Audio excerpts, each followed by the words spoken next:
Hello guys, good evening ho. Ay ito ho ang ating lulutuin ngayon. Tingnan niyo naman, aba ay sosyal ano, may hipon ay. Ayan oh, may malunggay pa. Tapos yung gata ay hindi ko na ho pinakita kung paano ko kinayod diyan. Ay di ganito ho. Ayan, pagkadikit ng apoy ilalagay ho ang mantika bago ho ayan ang luya.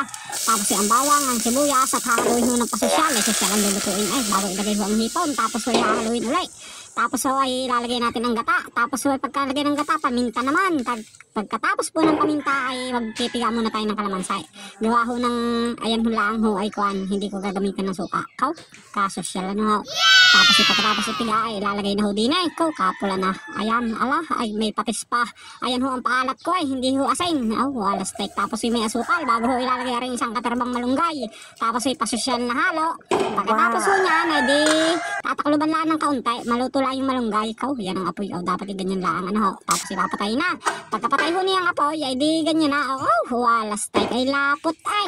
Ay tingnan niyo naman pagkaganda ng pagkagata ano ho. Ay talagang yan ho ano ay quality ay kaso utang pa yan ay kinabukasan ng bayad at may dumaan maglalako ay sabi ay ramdam muna ay ikaw ay lapot ay tingnan nyo naman ay talagang mapapalaban na naman ang kain si Boy ay tingnan nyo ho at talagang napakasarap niyan ay talagang lapot ay tingnan nyo ano hanggang sa balat pwede nang nguyain wala nang iluluwa ano ho hindi sabi tapon ulo ano hindi na nangat natin na yan sayang ay ngayon lang nakapangain ng garna ano ho ay tingnan nyo naman ay talagang napaka-quality niyan.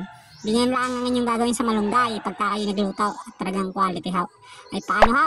Ay kakain muna. Ay salamat po ng marami sa inyong lahat. God bless you all. Thank you.